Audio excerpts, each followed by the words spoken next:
हाँ, तो नमस्कार प्यारे विद्यार्थी जी। आज हम लोग पढ़ेंगे क्लास 10th के संस्कृत चैप्टर नंबर 9 जिसका शीर्षक है स्वामी दयानंद। इस चैप्टर के सभी ऑब्जेक्टिव को हम लोग पढ़ेंगे इस वीडियो में, और आपके एग्जाम हॉल में आपके प्रश्न पेपर में जो भी ऑब्जेक्टिव इससे संबंधित रहेगा लगभग वो सभी ऑब्जेक्टिव इस वीडियो में कवर किया गया है। आइए हम लोग देखते हैं इसके ऑब्जेक्टिव को। इसके पहले हम लोग जान लेते हैं स्वामी दयानंद के बारे में, थोड़ा सा जीवन परिचय के बारे में, और उसी से संबंधित ऑब्जेक्टिव फिर इसके बाद देखेंगे हम लोग। स्वामी दयानंद का जन्म 1824 ईस्वी में हुआ है। स्वामी दयानंद का जन्म 1824 ईस्वी में हुआ है। कहाँ हुआ है? तो गुजरात प्रदेश के टंकारा ग्राम में हुआ है। हम लोग याद रखेंगे कि इनका जन्म 1824 ईस्वी में हुआ है, गुजरात प्रदेश के टंकारा ग्राम में हुआ है। आपसे ये भी पूछा जाता है कि स्वामी दयानंद का जन्म किस शताब्दी में हुआ था? तो हम लोग याद रखेंगे 19वीं शताब्दी में। 19वीं शताब्दी में इनका जन्म हुआ था, 19वीं शताब्दी में, और 1824 में इनका जन्म हुआ है। और ये इन्होंने आर्य समाज की स्थापना की है।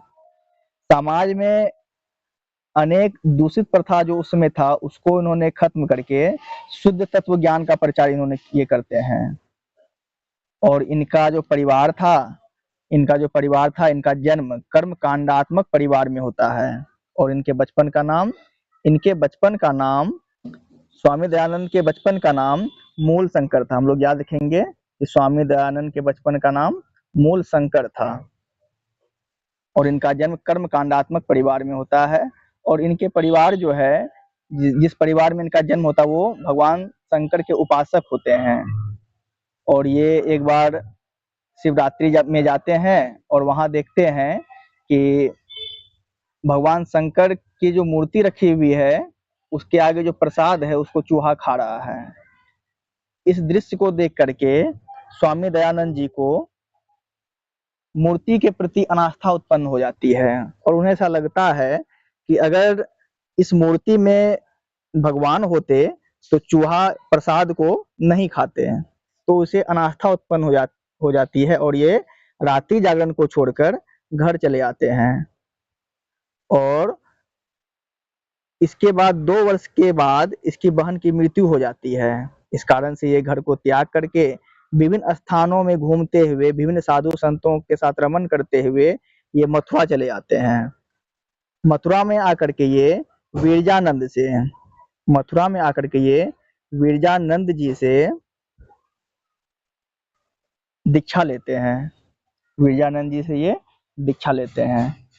और ये 1875 ईस्वी में मुंबई नगर में आर्य समाज की स्थापना की है। 1875 ईस्वी में आर्य समाज की स्थापना की है, मुंबई नगर में की है। और ये 1883 ईस्वी में इसकी मृत्यु हो जाती है। इसकी मृत्यु के पश्चात इसके जो अनुयायी होते हैं, स्वामी दयानंद जी के जो अनुयायी होते हैं, वो 1883 ईस्वी में DAV 1883 ईस्वी में DAV विद्यालय की स्थापना करते हैं इनके अनुयायियों ने। और इनकी मृत्यु कब होती है? तो इनकी मृत्यु भी 1883 ईस्वी में हो जाती है। आइए अब हम लोग इसके ऑब्जेक्टिव की तरफ चलते हैं। पहला ऑब्जेक्टिव है स्वामी दयानंद देश संस्थापक आसित। तो अभी हम लोगों ने पढ़ा था स्वामी दयानंद जी ने आर्य समाज की स्थापना की है, इसलिए आर्य समाज के संस्थापक कौन हो गए? तो स्वामी दयानंद जी आर्य समाज के संस्थापक थे। उसके बाद क्वेश्चन नंबर 2 है तत्र विधिवानाम स्थित गहिरता अस्ति। प्रश्न निर्माण के लिए रेखांकित पद के स्थान पर क्या होगा? तो इसमें हम लोग की दृष्टि को याद रखेंगे। क्वेश्चन नंबर 3 है स्वामी दयानंद की शिक्षा की शुरुआत किस माध्यम से हुई है? तो हम लोग याद रखेंगे कि स्वामी दयानंद की शिक्षा की शुरुआत संस्कृत भाषा से हुई है। क्वेश्चन नंबर 4 है स्वामी दयानंद ने किस नगर में आर्य समाज की स्थापना की? तो अभी हम लोग जस्ट पढ़े थे कि स्वामी दयानंद जी ने 1875 ईस्वी में मुंबई नगर में आर्य समाज की स्थापना की। क्वेश्चन नंबर 5 है, स्वामी दयानंद का जन्म कब हुआ? तो 1824 ईस्वी में हुआ है। 1824 ईस्वी और 19वीं शताब्दी, हम लोग याद रखेंगे कि इनका जन्म 1824 ईस्वी में हुआ है और शताब्दी की अगर बात करेंगे तो 19वीं शताब्दी में इनका जन्म हुआ है। क्वेश्चन नंबर 6 है, गुजरात प्रदेश स्थित टंकारा ग्राम किसका जन्म स्थल है? तो स्वामी दयानंद जी का जन्म स्थल है। क्वेश्चन नंबर 7 में चलेंगे, स्वामी दयानंद का जन्म किस राज्य में हुआ है? इनका जन्म गुजरात प्रदेश में हुआ है, गुजरात राज्य में हुआ है। स्वामी दयानंद की बचपन का नाम क्या था? अभी हम लोगों ने पढ़ा था कि इनके बचपन का नाम मूल शंकर था। स्वामी दयानंद के बचपन का नाम मूल शंकर था। क्वेश्चन नंबर 9, स्वामी दयानंद का जन्म किस गांव में हुआ था? तो टंकारा ग्राम में हुआ था। टंकारा ग्राम कहेंगे या गांव कहेंगे? तो स्वामी दयानंद का जन्म टंकारा ग्राम में हुआ था। क्वेश्चन नंबर 10 है, आर्य समाज संस्था के संस्थापक कौन थे? स्वामी दयानंद जी। स्वामी दयानंद कौन थे? तो ये समाजोद्धारक थे। स्वामी दयानंद जी समाजोद्धारक थे। स्वामी दयानंद ने कैसा काम किया? स्वामी दयानंद ने समाजोद्धार किया। इन्होंने समाज का उद्धार किया। समाज में जितने भी कुरीति फैली हुई थी, इनको इन्होंने हटाने का काम किया। स्वामी दयानंद की मृत्यु कब हुई? मैंने आपको बताया था कि इनकी मृत्यु 1883 ईस्वी में हुई। दलित ने, क्वेश्चन नंबर 14 में चलेंगे, दलितों ने हिंदू समाज का तिरस्कार कर क्या किया? तो दलितों ने हिंदू समाज का तिरस्कार कर धर्मांतरण किया। जो दलित लोग थे उन्होंने देखा कि हिंदू जाति में, हिंदू धर्म में बहुत सारा कुरीति फैला हुआ है। इस चीज को देख करके जो दलित लोग थे उन्होंने धर्मांतरण कर लिया, उन्होंने धर्म का परिवर्तन कर लिया। हिंदू धर्म को छोड़ करके किसी अन्य धर्म में वो जाने लग गए थे। क्वेश्चन नंबर 15 है, आर्य शब्द का क्या अर्थ होता है? आर्य शब्द का अर्थ होता है सभ्य। स्वामी दयानंद का जन्म किस परिवार में हुआ था? मैंने आपको बताया था कि कर्मकांडी परिवार में इनका जन्म हुआ था। क्वेश्चन नंबर 17 है, स्वामी दयानंद के लिए कौन पर्व उद्बोधक सिद्ध हुआ? मैंने आपको बताया था इसके पहले जस्ट अभी तुरंत कि ये शिवरात्रि के दिन ये जागरण देखने जाते हैं और वहां देखते हैं कि भगवान शंकर के सामने जो प्रसाद रखा हुआ है, जो प्रसाद चढ़ाया गया, उसको चूहा खा रहा है। तो इनको लगता है कि अगर भगवान सही में इस मूर्ति में है तो चूहा इस तरह से प्रसाद को इधर से उधर नहीं करेगा।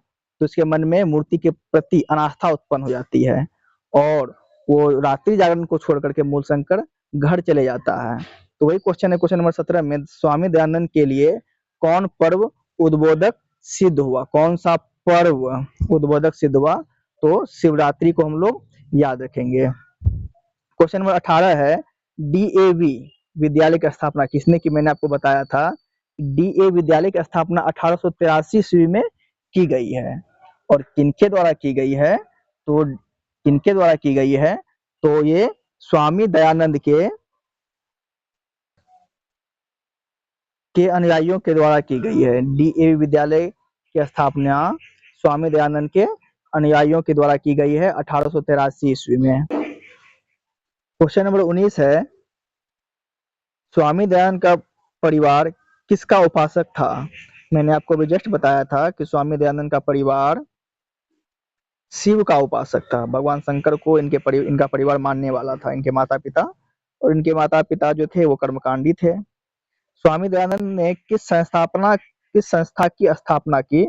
इन्होंने आर्य समाज की स्थापना की है। कब की है? तो 1875 ईस्वी में की है। कहाँ की है? तो मुंबई नगर में की है। क्वेश्चन नंबर 21 है, रात्रि जागरण छोड़कर मूल शंकर कहाँ गए? तो रात्रि जागरण छोड़ करके मूल शंकर घर चले जाते हैं। तो इसका आंसर हो जाएगा ए, घर हो जाएगा। क्वेश्चन नंबर 22 है, स्वामी दयानंद घर छोड़कर घूमते हुए कहाँ पहुंचे? तो ये विभिन्न स्थानों में घूमते हुए ये अंतिम में मथुरा पहुंचते हैं। तो स्वामी दयानंद घर छोड़कर घूमते हुए मथुरा पहुंचते हैं। डीएवी विद्यालय की स्थापना कब हुई? तो 1883 ईस्वी में हुई है। स्वामी दयानंद के गुरु का क्या नाम था? कौन थे इनके गुरु? इनके गुरु स्वामी विरजानंद जी थे। हम लोग याद रखेंगे इनके गुरु का क्या नाम था। इनके गुरु का नाम स्वामी विरजानंद जी थे। क्वेश्चन नंबर 25 है, सत्यार्थ प्रकाश के लेखक कौन है? तो सत्यार्थ प्रकाश के लेखक स्वामी दयानंद जी हैं। क्वेश्चन नंबर 26 में हम लोग चलेंगे, विचारों की व्यापकता और समाजोद्धार के संकल्प की दृष्टि से 19वीं शताब्दी, 19वीं सदी के या शताब्दी के एक ही बात है, 19वीं सदी के समाजोद्धारक में प्रमुख कौन थे? तो स्वामी दयानंद जी थे प्रमुख, और इनका जन्म 19वीं शताब्दी में हुआ था और 1824 ईस्वी में इनका जन्म हुआ था। इनका हम लोग इनसे संबंधित जो ईस्वी अगर पूछा जाएगा तो 3 ईस्वी हम लोग याद रखेंगे। 1824 में इनका जन्म हुआ है, 1875 में इन्होंने आर्य समाज की स्थापना मुंबई नगर में की है और 1883 में इसकी मृत्यु होती है और मृत्यु के पश्चात इनके अनुयायियों ने डीए विद्यालय की स्थापना करते हैं। हम लोग इसको याद रखेंगे। क्वेश्चन नंबर 33 है, दयानंद किस शताब्दी में जन्म लिए? तो ये 19वीं शताब्दी में इनका जन्म हुआ था। स्वामी दयानंद को कौन उपदेश दिए थे? क्योंकि इनके गुरु जो थे विरजानंद जी थे, इसका आंसर हो जाएगा विरजानंद। स्वामी दयानंद किस प्रकार का पाठ है? तो हम लोग याद रखेंगे ये पाठ कौन सी है, तो ये निबंध है।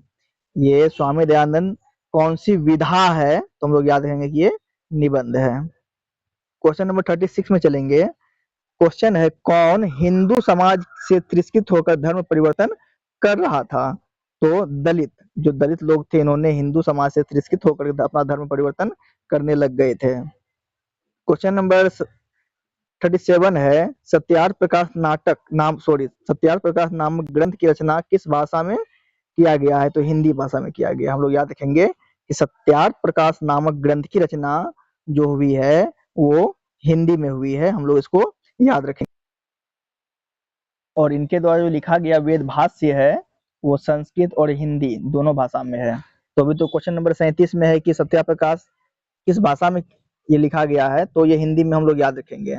और वेद भाष्य जो है वो हिंदी और संस्कृत दोनों में, सत्यार्थ प्रकाश हिंदी में हम लोग याद रखेंगे। क्वेश्चन नंबर 38 है, किस काल में समाज दूषित हो गया था? तो मध्यकाल में हम लोग याद रखेंगे कि मध्यकाल में समाज दूषित हो गया था। रात्रि जागरण छोड़कर मूल शंकर कहाँ गया था? कहाँ गया? तो घर चले गया था ये। किसका प्रचार दयानंद ने किया? तो शुद्ध तत्व ज्ञान का प्रचार इन्होंने किया है। ये शुद्ध तत्व ज्ञान का प्रचार करते हैं स्वामी दयानंद जी। क्वेश्चन नंबर 41 है, समाज और शिक्षा के उद्धारक कौन थे? समाज और शिक्षा के उद्धारक कौन थे? तो स्वामी दयानंद। मध्यकाल में किसमें आडंबर यानी दिखावा था? धार्मिक कार्य में। मध्यकाल में धार्मिक कार्य में दिखावा था। कौन मेधावी थे? तो दयानंद जी। क्वेश्चन नंबर 44 में है, किसकी शाखा देश विदेश में है? तो आर्य समाज की शाखा देश विदेश में है और आर्य समाज की स्थापना स्वामी दयानंद जी किए हैं। मूल शंकर को किसके प्रति अनास्था हुई? तो मैंने आपको बताया था मूल शंकर को मूर्ति पूजा के प्रति अनास्था हुई।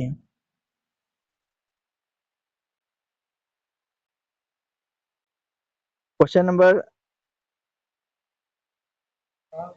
अब हम लोग चलेंगे क्वेश्चन नंबर 46 में, कौन प्रसाद को खा रहा था? तो चूहा प्रसाद को खा रहा था। क्वेश्चन नंबर 47 है कि मूल शंकर को विरजानंद के दर्शन कहाँ हुए? तो मैंने आपको बताया था कि विरजानंद का दर्शन मूल शंकर को मथुरा में होता है। क्वेश्चन नंबर 48 है, मूल शंकर को मूर्ति पूजा के प्रति अनास्था होने के दूसरे वर्ष में किसका निधन हो गया? तो मैंने आपको जस्ट पहले बताया था कि मूल शंकर की बहन की मृत्यु हो गई थी। तो अभी हम लोगों ने स्वामी दयानंद के संपूर्ण जीवन परिचय के बारे में हम लोग देखा और इससे संबंधित जो भी ऑब्जेक्टिव है वो भी हम लोगों ने इस वीडियो के माध्यम से मैंने देखा और समझा। हमें उम्मीद है कि आप अच्छे ढंग से स्वामी दयानंद के बारे में समझ गए होंगे और इससे संबंधित जो जो भी क्वेश्चन पूछा जाएगा वो सभी क्वेश्चन को आप एग्जाम हॉल में अपने प्रश्न पेपर में लिख सकते हैं, बना सकते हैं। ठीक है, आइए हम लोग मिलते हैं। इसके बाद वाला जो चैप्टर होगा मैं उसको डालने का प्रयास करूंगा, उसका ऑब्जेक्टिव को। ठीक है, मिलते हैं इसके बाद।